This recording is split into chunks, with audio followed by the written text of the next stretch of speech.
사무엘하 7장 8절부터 11절. 자, 교독하겠습니다. 그러므로 이제 내 종 다윗에게 이와 같이 말하라. 만군의 여호와께서 이와 같이 말씀하시기를 내가 너를 목장 곧 양을 따르는 데에서 데려다가 내 백성 이스라엘의 주권자로 삼고 네가 가는 모든 곳에서 내가 너와 함께 있어 내 모든 원수를 내 앞에서 멸하였은즉 땅에서 위대한 자들의 이름같이 내 이름을 위대하게 만들어주리라. 내가 또 내 백성 이스라엘을 위하여 한 곳을 정하여 그를 심고 그를 거주하게 하고 다시 옮기지 못하게 하며 악한 종류로 전과 같이 그들을 해치지 못하게 하여 전에 내가 사사에게 명령하여 내 백성 이스라엘을 시돈과 같이 영리하게 하고 너의 모든 원수에게서 벗어나 혼신치게 하여 여호와가 또 내게 이르노니 여호와가 너를 위하여 집을 짓고 내 수완이 차서 내 조상들과 함께 누울 때에 내가 내 몸에서 날 내 씨를 내 뒤에 세워 그의 나라를 견고하게 하리라. 그는 내 이름을 위하여 집을 지킬 것이요 나는 그의 나라 왕위를 영원히 견고하게 하리라.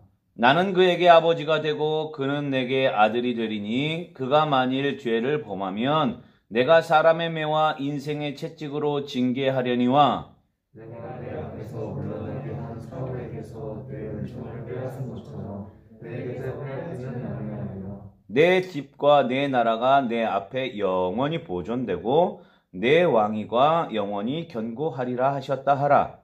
나단이 이 모든 말씀들과 이 모든 계시대로 다윗에게 말하니라.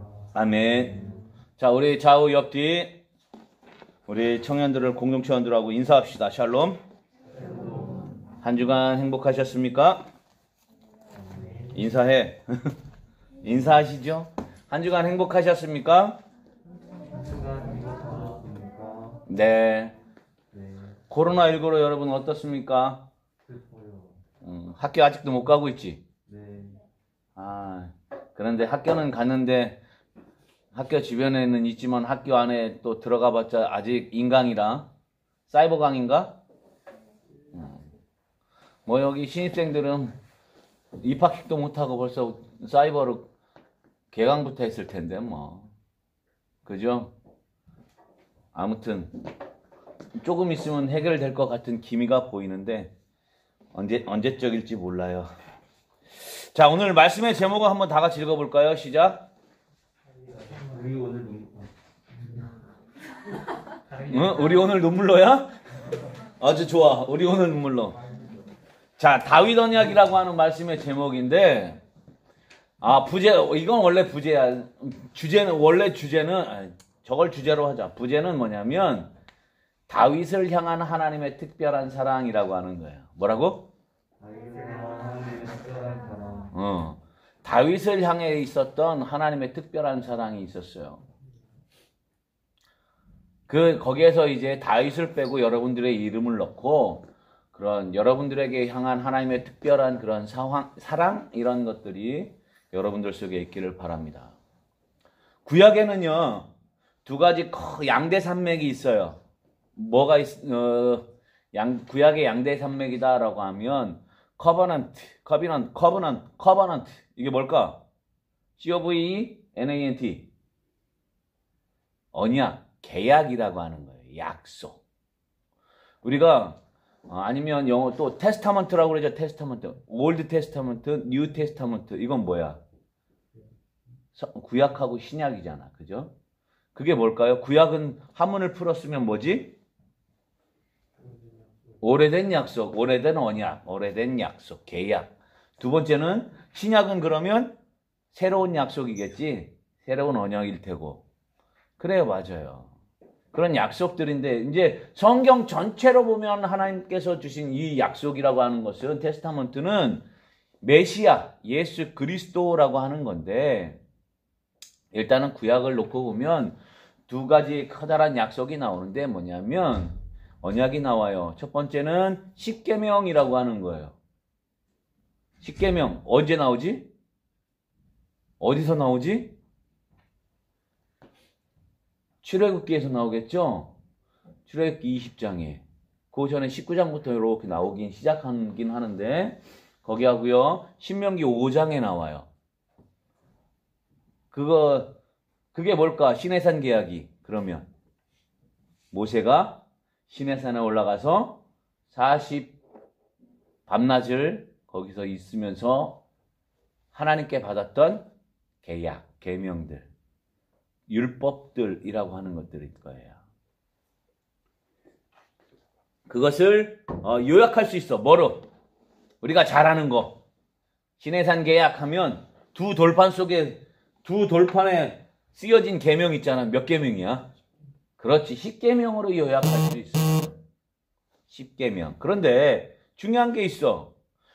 이 시내산 언약, 시내산 계약이라고 하는 이 하나님께서 10계명이라고 하는 대표적인 그 계명을 줄 때, 언약을 계약을 할 때 하나님께서는 무슨 말씀을 하셨냐면 이렇게 하셨어요. 너희가 내게 내 명령에 순종하고 행하면 너희는 내 백성이고, 내 백성이라면 그렇게 상응하는 무엇을? 의무를 행해야 한다라고 하는 그런 것들이 있어요. 그래서 십계명이라고 하는 것은 조건이 있어요. 조건. 어떤 조건? if then이라고 하는 거예요. 너희가 이렇게 하면, 그렇게 하면 너희는 내 백성, 그렇게 하면 너희는 이렇게 될 거야 라고 하는 무엇이냐면 하나님의 그러한 약속인데 무엇이 있는? 조건이 있는 약속. 그래서 십계명을 세 가지로 요약을 할 수 있어요. 첫 번째는 뭐냐면 일방적인 약속이 아니라 뭐다? 쌍방의 약속이다 라고 하는 거예요. 이스라엘 백성하고 하나님과의 관계 속에서 서로 간에 행한 쌍방의 약속이에요. 그 쌍방의 약속의 의미는 뭐냐면 서로가 뭐가 있냐면 조건이 있다라고 하는 거예요. 조건. 특별히 이스라엘 백성들에게 하나님께서 주어진 조건이 있어요. 너희들이 내 말대로 순종하면 너희들은 내 백성이지만 순종을 하지 않거나 지키지 아니하면 너희는 내 백성이다 아니다. 원래는 아니다야. 계약이 언약이 어떻게 될까? 안 지키면 파기되는 거예요. 파기가 돼. 그러나 하나님께서는 무엇을 줬을까? 그들에게 무엇? 두 글자. 그렇지. 회개라고 하는 것을 두면 다시 어떻게 그 언약이, 그 계약이 갱신되게 하셨어요. 그래서 시내산 계약은 조건적이에요. 그리고 상호 간에, 쌍방 간에 서로 해야 할 뭐가 있을까? 의무가 있기 때문에 쌍무적인 계약이라고 불러요. 서로 간에 의무가 있다. 하나님으로서 이스라엘 백성들에게 무엇할 것? 지켜주고, 무엇하는 거? 그들을 안고, 인도하고, 지켜보여주는 거. 이스라엘 백성들로는 하나님의 백성으로서 어떻게? 백성답게 살아가는 것, 말씀 안에서 살아가는 것, 이게 뭐야? 그들이 해야 해. 서로 간에 의무가 있었다라고 하는 거예요. 그런데 그런 와중에 하나님께서 그 백성들에게 계약이 파기돼도 아까 말씀드렸던 것처럼, 말했던 것처럼 그 계약이 파기되면 다시 갱신할 수 있게 무엇을? 회개를 주셔서 그 계약은, 이스라엘 백성들에게 준 계약은 어떻게 보면 또 영원한 계약이 됐다라고 하는 거예요. 근데 오늘 본문에 보면 그것과는 정반대의 두 번째 계약이 나와요. 그게 뭐라고? 다윗 계약이라고, 다윗 언약이라고 하는 거예요. 그것은 이 십계명하고는 시내산 계약하고는 조금 달라요. 많이 달라요. 정반대예요. 아까 뭐라고 그랬어요? 이 시내산 계약 세 가지가 있었다고 그랬죠? 조건적이다. 서로 간에 쌍방의 의무가 있는 쌍무적이다. 그리고 또 서로 상호 간에 이루어지는, 하나님과 백성과의 상호 간에 이어지는 그런 것인데, 오늘 이 다윗에게 하나님께서 베풀어 주신 이 언약 특별한 사랑은 그 정반대다라고 하는 거예요. 아까 조건적이라고 그랬죠? 그럼 뭘까? 무조건적이에요. 하나님의 백성 임금인 다윗에게 하나님께서 무조건적으로 베풀어 주셨어요. 이제 그 내용을 우리가 좀 이따 또 볼 거예요. 두 번째는 뭐라고 그랬어요? 쌍무적이라고 그랬죠. 서로 간에 의무가 있었는데 이 다윗 언약은 하나님 편에서만 의무를 가지고 있었어요. 편무적이다라고 하는 거. 마지막 세 번째는 일방적이에요. 하나님께서 다윗에게 베풀어 주신 일방적인, 쌍방이 아니라 일방적인 계약이었다라고 하는 거예요.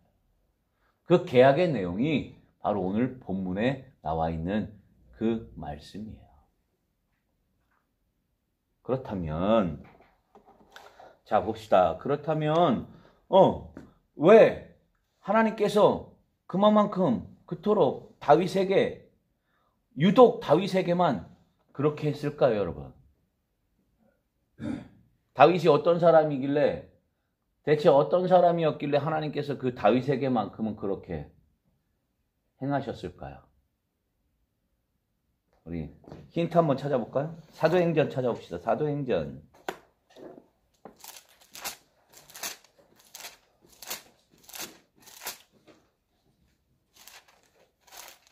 갑자기 목사님 생각이 안 난다.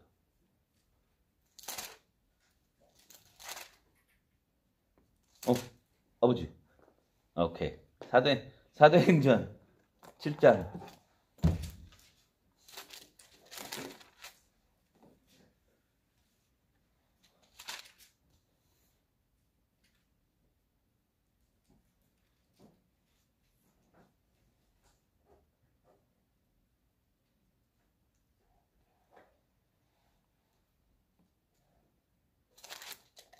왜 안 보일까요, 목사님?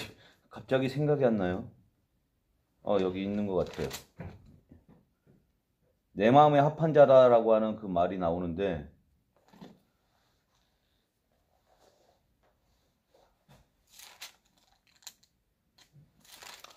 목사님도 바보가 되어가고 있어요. 자,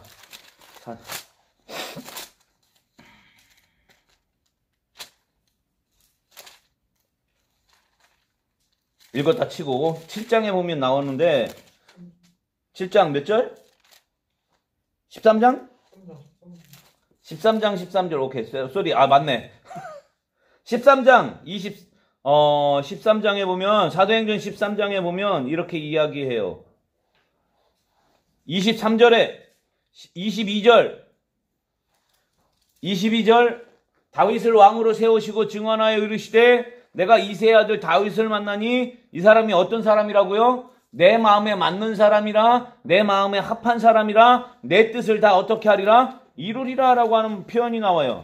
이건 누구의 설교냐면 바울과 바나바가 안디옥에서, 비시디 안디옥이라고 하는 곳에서 전도하는 내용이었어요. 다윗이 그런 사람이었어요. 어떤 사람? 하나님의 마음에 합한 사람. 하나님의 마음에 합한 사람. 또 다윗은 상당히 정직한 사람이었어요. 어떤 정직한 사람이었을까? 선지자들의 책망이 있었을 때 그는 언제나 어떻게 했어? 하나님 앞에, 하나님 잘못했습니다. 제가 하나님 앞에 범죄한 죄인입니다. 잘못했습니다. 하고 무엇했을까? 회개하면서 하나님 뭐 해주세요? 용서해 주세요. 라고 했어요. 자기 잘못에 대해서 하나님 앞에 어떻게 할 줄 아는 사람, 정직하게 고할 줄 알았던 사람이 바로 이 다윗이에요. 그리고 그 누구보다도 하나님을 사랑했던 사람이 바로 누구냐? 이 다윗이에요. 시편 150편 가운데 3분의 2 이상이 누가 지었을까요? 다윗이 지은 시편이에요. 하나님 앞에. 다윗이에요.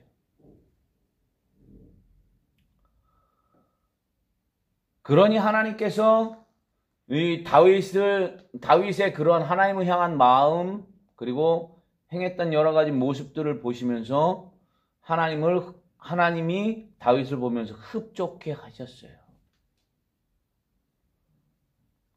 다윗은 맨 처음에 하나님 앞에 이렇게 기름 부음을 받을 때에도 다윗에게는 일화가 있었죠. 막내라 아버지 이새가 선지자 사무엘에게 보여줄 만한 사람이었어요? 아니었어요? 아니었어요. 그냥 목동이라고 자기 자리에서 아버지가 딱 봤을 때 쟤는 인물이 아니야 라고 하면서 다윗은 빼놓고 나머지 7형제들을 사무엘에게 보여줬던 사람이에요. 그만큼 다윗은 왜소했던 사람이지만 그럼에도 불구하고 하나님께서 그를 들어 쓰셨어요. 결정적인 계기가 또 결정적인 사건이 하나 나오죠. 어떤 사건? 다윗과 누구의 싸움? 골리앗이라고 하는 블레셋과의 전투 속에서 3m가 되는 가까운 누구를? 거인 골리앗 장군을 어떻게 무엇 하나로? 물맷돌 한 방으로 그냥 물리친 사람이 바로 다윗이었어요. 그때도 고백 가운데 있죠. 너는 칼과 창과 단창으로 내게 오지만 나는 누구의 이름으로 가노라? 만군의 여호와의 이름으로 가노라 라고 하면서 어떻게? 그 나라를 구하기 위해서 하나님의 이름으로 나갔던 사람이 바로 이 누굴까요? 다윗이었어요. 그는 언제나 쿡 지르면 누구부터 나왔을까? 뭐부터 나갔을까? 하나님부터 나왔어요. 하나님을 가장 먼저로 사랑하고 행했던 사람입니다. 그러니까 어떤 일이 벌어졌어요. 빼앗겼던 법궤가 돌아올 때 오벳에돔이라고 하는 그 마당으로 법궤를 들고 소가 막 들어올 때 방법은 잘못됐죠. 제사장이 메고 들어와야 되지만 수레가 이렇게 놔고 막 그 법궤를 메고 이렇게 들어올 때 어떤 일이 벌어졌어요? 자기 옷이 벗겨지는 줄도 빨개 벗겨지는 줄 백성 앞에서 부끄러운 줄도 모르고 무엇했어요? 덩실덩실 춤췄던 사람이 하나님 앞에 아기 같았고 했던 사람이 바로 누구였냐면 바로 이 다윗이었어요. 오늘 본문 우리가 읽지 않았지만 한번 7장 1절에도 볼까요? 그의 마음을 알 수 있는 구절이에요. 사무엘하 7장 1절 2절에 보면 그렇게 기록하고 있어요. 다 같이 시작. 여호와께서 주의 모든 원수를 무찌르사 왕으로 궁에 평안히 살게 하신 때에 왕이 2절 시작. 왕이 선지자 나단에게 이르되 볼지어다 나는 어디에 있어? 백향목 궁에 살거늘 하나님의 괴는 어디 가운데 있다? 휘장 가운데. 이거 무슨 말일까요, 여러분?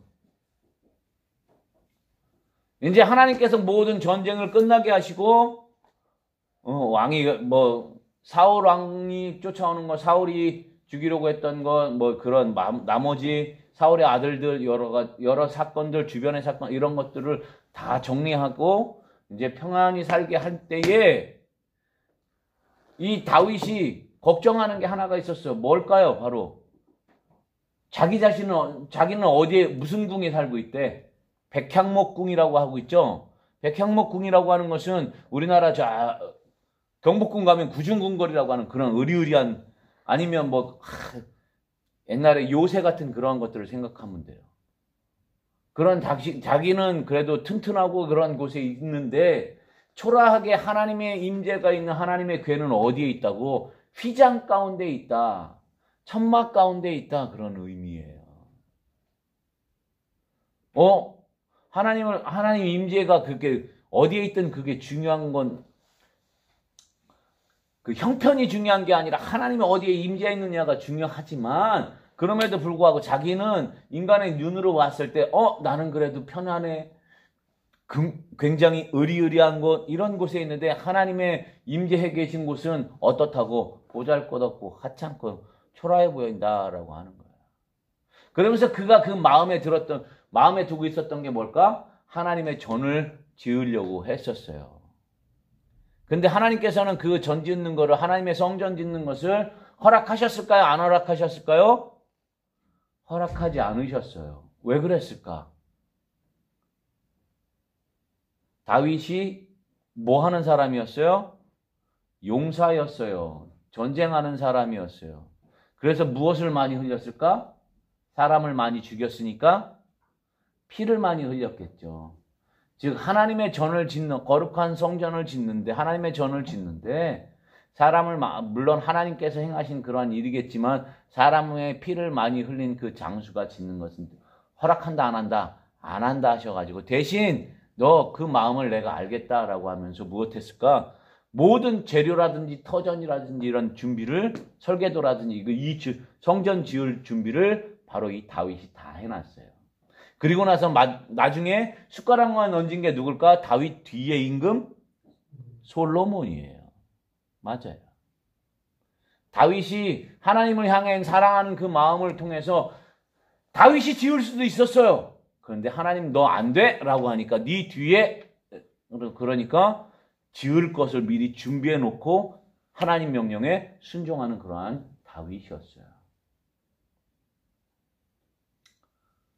자, 그러면 이렇게 다윗을 보면 하나님께서는 그런 다윗의 모습을 보면서 무엇을 가지고 있었을까? 아, 저놈은 그래도 뭔가 특별하구나라고 하는 게 있었던 것 같아요. 다윗과 밧세바 사건이 일어났어요. 커다란 범죄를 저질렀어요. 밧세바가 누군지 알죠? 솔로몬의 어머니예요. 그런데 원래는 누구냐면 햇사람 우리야라고 하는 자기의 장관의 군대장 자기의 장수의 아내였어요.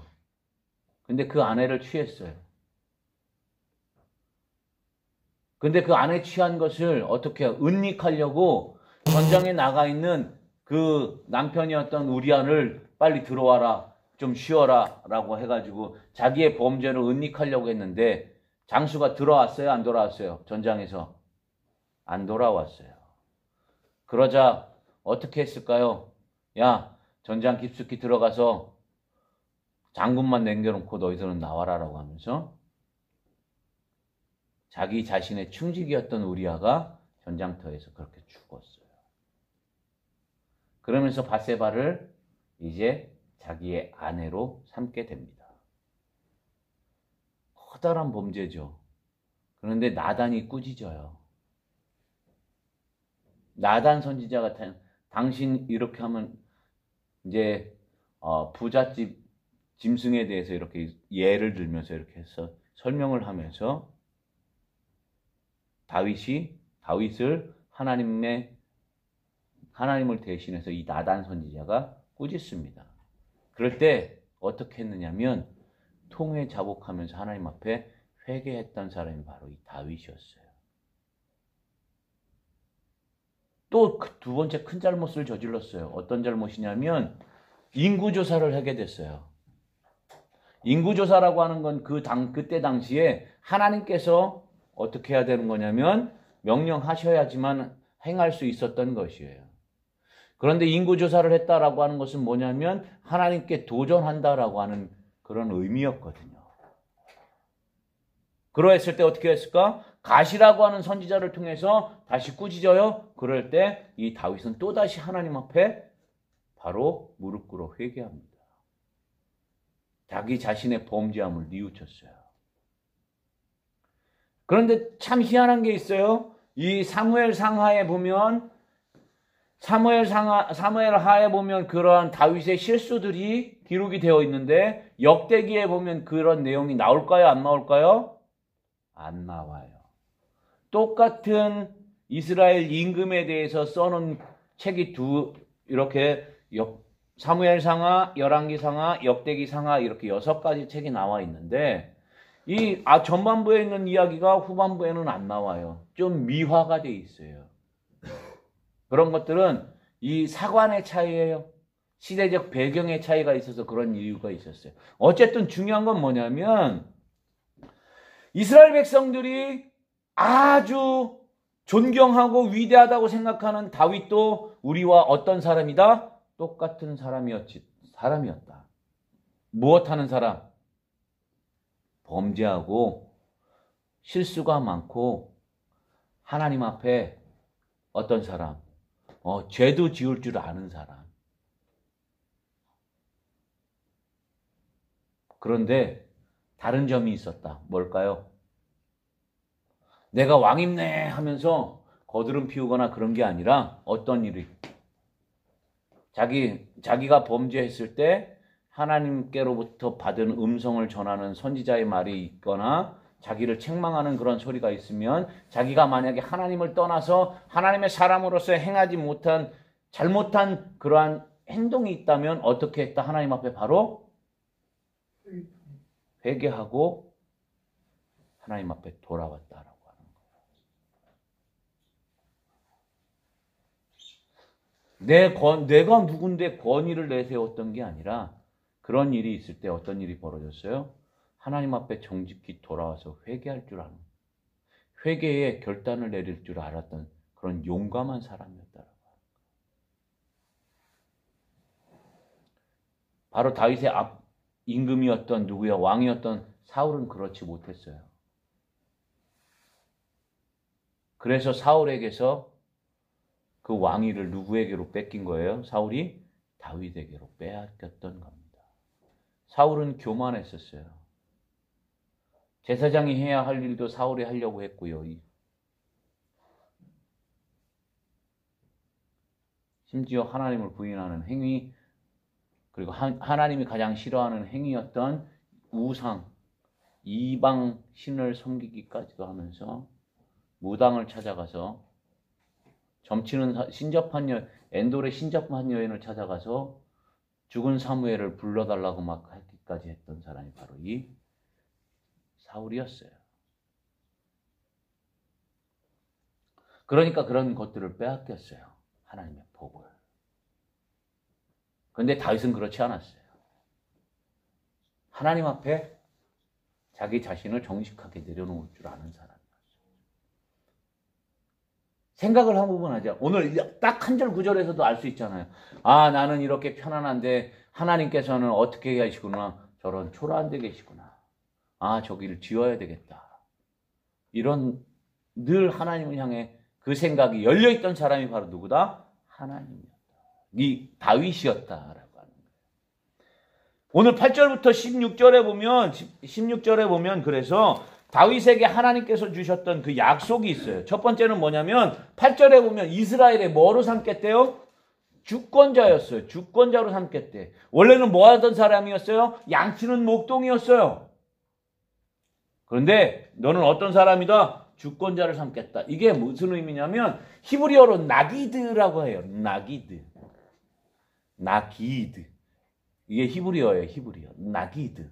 무슨 이 지명되어진 자, 선포되어진 자라고 하는 의미가 바로 이 나기드라고 하는 거예요.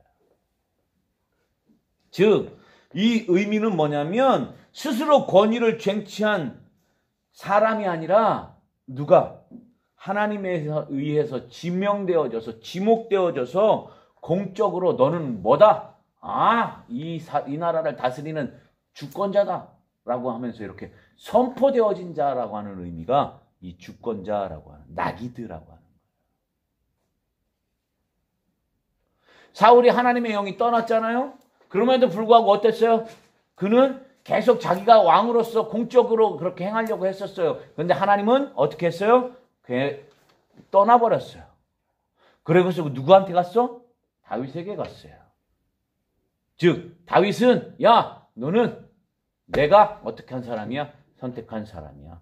너는 이제 선택해서 너를 공포한 거야 라고 하면서 하나님께 선택되어져서 지명된 사람이 바로 이 다윗이었다라고. 그 약속이 첫 번째예요. 야 이제 목동 아니야? 너는 어떤 사람이야? 아 이스라엘을 다스리려고 내가 택한 그런 선택받은 사람이야 라고 하는 거예요. 두 번째는 오늘 8절에 보면 이제 9절에 보면 나오죠. 내 이름을 무엇하게 해주겠다? 위대하게 해주겠다라고 이야기해요. 위대하게 이게 이제 오늘은 목사님이 히브리어를 좀 쓰는데 핫그돌림이라고 해요. 핫그돌림. 가돌이라고 하는 말이 히브리어 가운데 가돌이라고 하는 게 great 이라고 하는 뜻이에요. 위대한. 이제 새끼 목사들 잘 들어. 히브리어 배울 거야 너희들 이제. 하여튼 그 가돌이라고 하는 말이 위대한 뜻인데 그 단어를 썼어요. 누구한테? 다윗에게.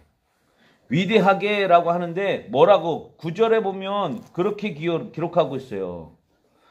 내가 너와 함께 있어 내 모든 원수를 멸하였은즉 땅에서 위대한 자들의 이름같이 내 이름을 위대하게 만들어주리라.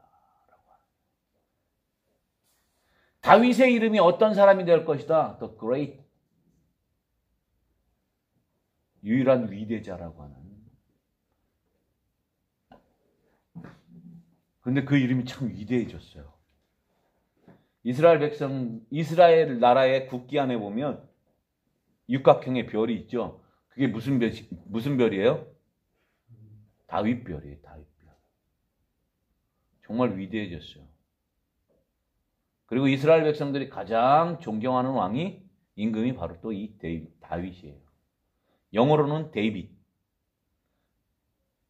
다비드상, 데이빗이에요. 아무튼 정말 이름을 위대하게 해주겠다. 세 번째, 야 이제 막 옮겨 다니는 게 아니라 무엇 할 거다? 편하게 해줄 거야. 왕위가 바뀌는 게 아니라 네 자손이 될 거야. 즉 이 말은 뭐냐면 나라가 견고해. 이제 12, 13절에서도 계속 이어지는데요. 뭐냐면 옛날에 사사시대, 바로 이 앞에 사사시대에는 어떤 일이 벌어졌어요? 목사님이 한번 사사시대 설명했나요? 사사시대에서는 하나님의 영이 임한 사람들이 어떻게 됐어요? 나라를 그 12지파, 지파 공동체를 다스렸잖아요. 그래서 하나님의 신이 임했던 사람이 어려움 속에 있는 백성들을 어떻게 했어요? 가서 해방시켜주고 문제를 해결해주고 또 다시 어떻게? 그들을 구원해내고 또 잘못하고 하나님의 징벌이 있으면 용서해 주세요. 회개하고 다시 돌아와서 어떻게 했어요? 하나님 다시 구원해 주는. 그 구원을 누가 했냐면 사사가 했어요. 사사가. 그런데 이런 게 아니라 어떻게? 내 몸에서 내 씨가 너의 후손이 뭐가 되겠다? 네 나라 이어갈 거야.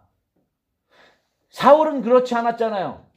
사울에게 아들이 있었어요. 누구? 요나단이라고 하는 아들도 있었고요. 무비보셋이라고 하는 아들도 있었고요. 여러 아들이 있었지만 사울의 아들이 이스라엘을 다스리는 임금이 되지 않았어요. 왜? 사울의 잘못 때문에. 근데 다윗은 하나님께서 어떻게 하셨어요? 네 나라 왕이 영원히 이어가 줄게. 그러면서 나라가 둘로 나뉘는 솔로몬 이후에 나라가 둘로 나뉘었지만 이 남쪽 유다 이 다윗의 가문은 어떻게 했냐면 계속해서 명맥이 이어졌어요. 날아가면.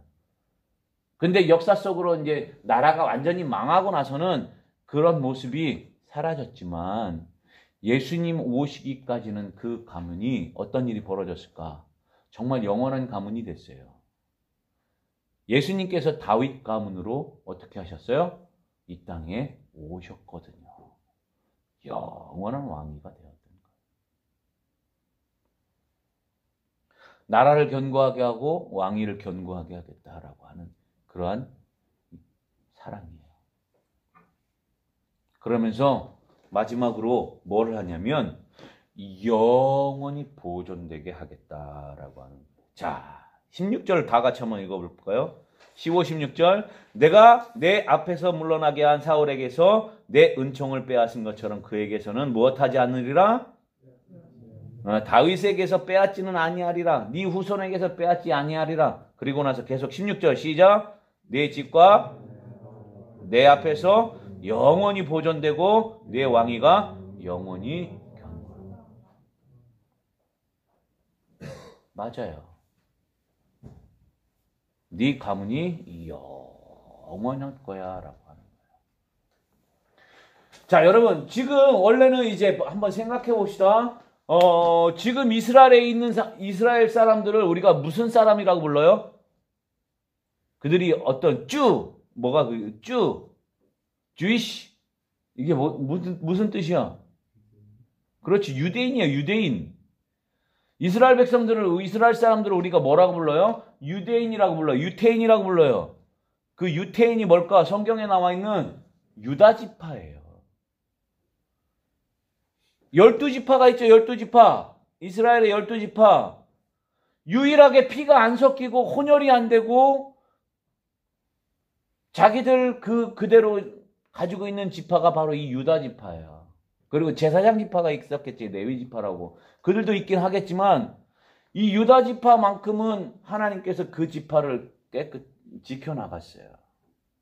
뭐 디아스포라, 뭐 흩어진 유대인 이런 식으로 해가지고 유대인들이 자기의 정체성을 지켜나갈 수 있게 했어요. 그런데 나머지 11지파는 어떻게 됐냐면 하나님께서 이 아수르라고 하는 나라에 멸망당하면서 그들은 혼혈이 됐어요.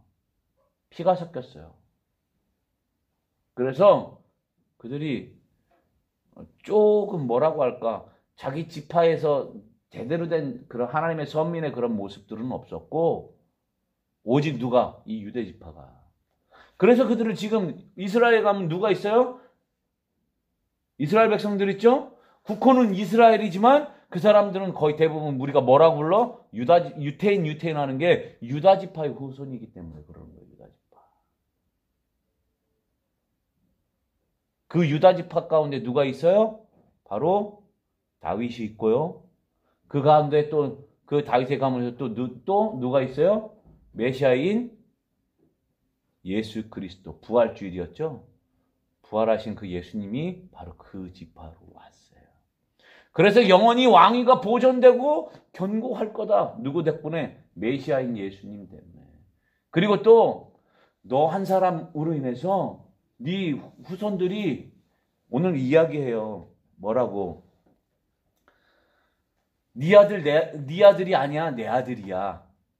너 잘못하면 내가 어떻게 할 거야? 징계할 거야. 때릴 거야. 내가 그들을 어떻게 하든지 돌아오게 할 거야. 라고 하면서. 다윗이 하나님에게 그 마음에 얼마나 맞았으면 그러한 역할을 들은 게 바로 누구다? 이 다윗이다라고 하는 거예요.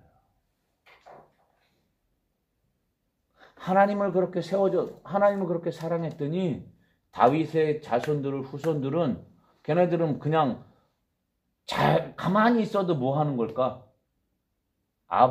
자기 조상 때문에 가만히 있어도 복이 따라오는 사람들이 됐던 거예요.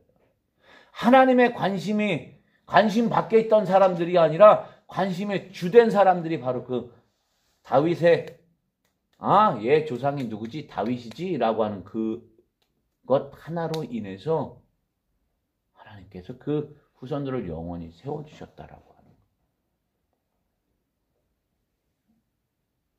우리 평택 성민의 사랑의 여천공 청년들이 그런 사람들이 되었으면 좋겠습니다. 그런 하나님께 특별한 사랑을 받는 사람이 되었으면 좋겠어요. 그런 특별한 다윗에게 내렸던 그 언약처럼 여러분들 하나하나에 내가 너로 인하여 네 주변이라든지 네 후손이라든지 네 가문이 다 어떻게 해줄게? 너 때문에 참아줄게. 너로 인해서 복을 줄게. 너를 영원히 세워줄게. 라고 하는 거. 더워요? 그럼 뭐 먹고 싶어요? 마시고 싶은 거? 시원한 냉수 먹고 싶잖아요.